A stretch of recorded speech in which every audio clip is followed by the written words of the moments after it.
Gracias por continuar con nosotros en este programa que lo estamos dedicando al trabajo de la Universidad Técnica Particular de Loja. Y le damos la bienvenida al doctor Juan Pablo Suárez. Él es director general de Investigación y Transferencia de Tecnología de la UTPL. Bienvenido a este programa, Juan Pablo. Su cargo de director general de Investigación y también Transferencia de Tecnología implican una serie de demandas, una serie de retos y de responsabilidades. ¿Cómo cumplirlas desde una universidad? Y estamos hablando transferencia de tecnología a los estudiantes, a la comunidad, al país. Cuéntenos algunas particularidades de su trabajo.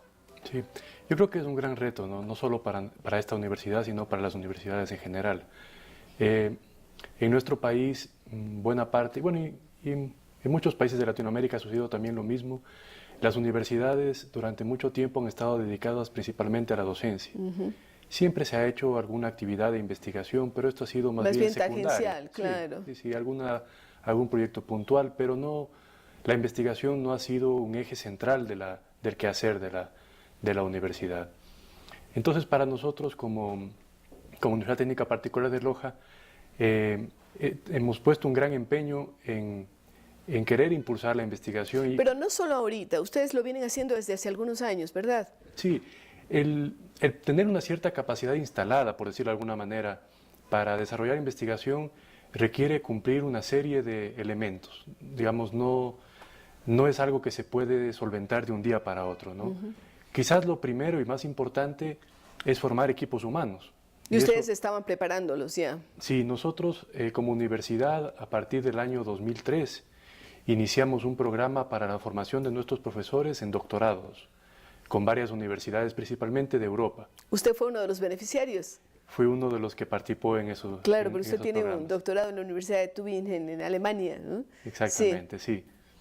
Entonces, iniciamos, pues ya hace un poco más de 10 años, con la formación de los profesores en estos doctorados, con la idea de que los doctorados también, la formación doctoral de los profesores nos sirva para establecer redes de investigación con esas universidades, y a la par también ir generando otras condiciones internas, por ejemplo, mejorando ciertas instalaciones, comprando el equipamiento básico que podamos comprar como universidad o a través de diferentes proyectos que se han gestionado. Es decir, son una serie de elementos que son necesarios para que la universidad pueda estar en capacidad de generar conocimiento para la sociedad. Ahora, estos equipamientos tienen que irse actualizando porque la tecnología va demandando, primero hay un nivel de obsolescencia bastante grande porque cada vez salen nuevos equipos.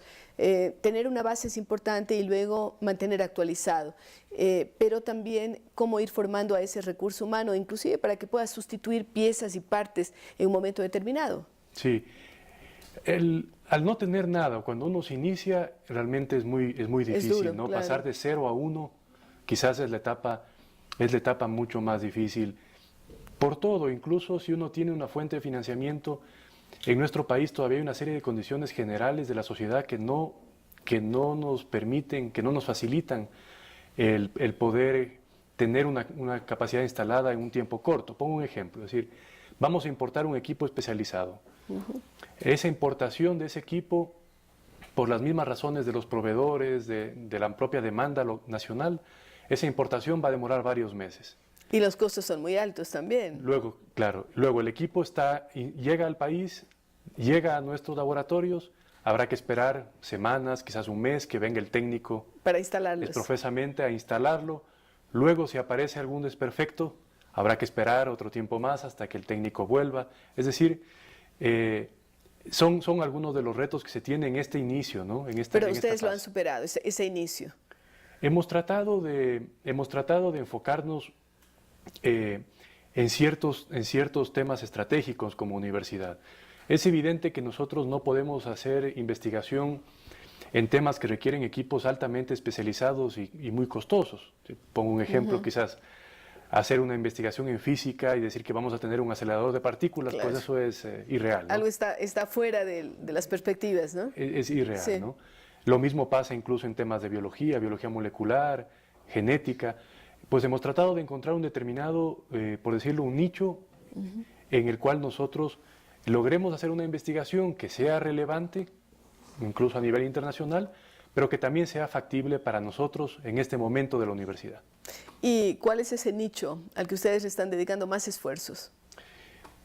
Sin duda es la biodiversidad. Hemos hablado con uno de sus colegas, con Omar, respecto de lo que vienen haciendo en algunos estudios con hongos, con aceites esenciales a través de palo santo y otros. Hablamos inclusive de algunos emprendimientos como la horchata, en fin, cosas que se van haciendo en la Universidad Técnica Particular de Loja. Pero ¿qué otras iniciativas usted cree que puedan ser exitosas en un corto tiempo en alianza con instituciones del Estado, con ONGs, con instituciones pares como otras universidades? Antes siempre se trataba de poner una diferencia, ¿no?, entre investigación básica e investigación aplicada, que si uno se pone a pensar realmente no es tan relevante hacer una diferenciación entre las dos cosas. Y no hay una línea tan exacta, ¿no es cierto?, para dividirla.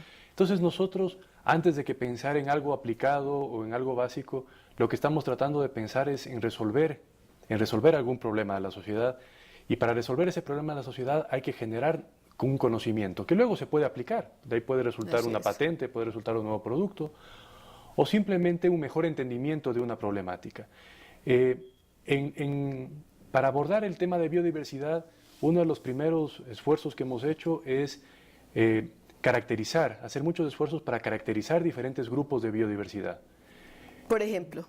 Hemos hecho trabajos, por ejemplo, con hongos, con muchas plantas útiles.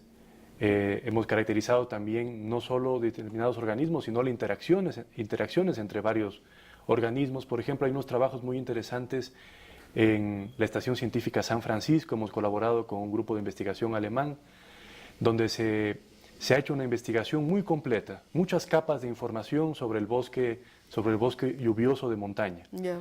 También hemos hecho unas investigaciones muy interesantes en un ecosistema que prácticamente no se ha tomado en cuenta, que es el bosque seco.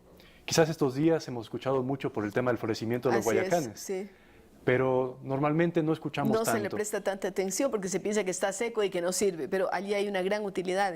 Es un ecosistema muy interesante, tiene una gran estacionalidad, es decir, hay una época del año donde efectivamente todos los árboles pierden sus hojas y parece que ahí no quedará nada vivo, pero no es cierto, tiene una dinámica muy interesante. Y luego en la época lluviosa, pues eso es un comenzar de nuevo de todos los organismos que están ahí en ese ecosistema. Entonces, nos hemos enfocado a caracterizar muchos grupos de diversidad, nos hemos enfocado también a estrategias de conservación. Dentro de la universidad tenemos algunos bancos en los cuales guardamos, por ejemplo, semillas, o estamos guardando colecciones de hongos, colecciones de algunas plantas importantes como orquídeas. Es decir, son una serie de elementos de una estrategia que llegan también, obviamente, al tema de buscar utilidad a esa biodiversidad, que es el tema que se hace. Y evitar que desaparezcan ciertas especies que si no estuvieran en aquellos bancos probablemente podrían desaparecer. ¿Cuál es su interés particular como biólogo? ¿Qué es lo que está estudiando? Porque usted está en tareas administrativas y de docencia, pero ¿cuál es su área específica de trabajo ya dentro de la biología? Mi tema específico es las interacciones entre plantas y hongos. Concretamente un tipo de hongos que se conocen como micorrizas, que están en las raíces de las plantas. Es muy interesante porque normalmente uno dice, bueno, las plantas tienen raíces.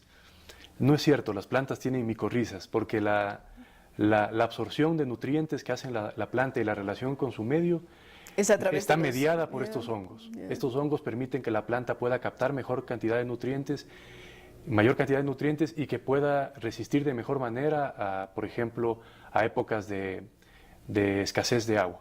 Siempre se ha hablado de que los hongos son especies como no tan importantes y a las que hay que eliminarlas, porque inclusive cuando uno habla de ciertas plantas dice está plagada, tiene hongos, pero en este caso estamos hablando de unos hongos utilísimos para las plantas. Sí, es un tipo de simbiosis y hay un beneficio mutuo tanto para la planta como para el hongo. Concretamente hemos hecho mucho esfuerzo en estudiar los hongos micorrízicos de las orquídeas. Porque las orquídeas son un caso muy interesante en Ecuador. Primero porque tenemos una abundancia enorme, sí. Alrededor de 4.000 especies distintas de orquídeas. Y por otro lado, las orquídeas son muy especiales porque producen unas semillas muy pequeñitas que se dispersan por el viento. Y estas semillas están desprovistas de fuentes de nutrientes. Entonces, para que esa semilla pueda germinar, necesita estar colonizada por un hongo. Es decir, la semilla necesita unos guardianes allí que van haciendo que la planta progrese. Si no, se queda en semilla y se muere. Exactamente. La semilla va volando en algún lado, llega a un sitio y en ese sitio, si encuentra el hongo apropiado, entonces puede germinar y desarrollarse la planta. Entonces, hemos hecho muchos esfuerzos por conocer cuál es la identidad de esos hongos que están asociados a estas orquídeas. Qué interesante lo que nos está diciendo precisamente el director general de Investigación y Transferencia de Tecnología, el doctor Juan Pablo Suárez. Hacemos una nueva pausa y regresamos para continuar hablando sobre transferencia de tecnología, cómo se realiza y hacia quién va esa transferencia.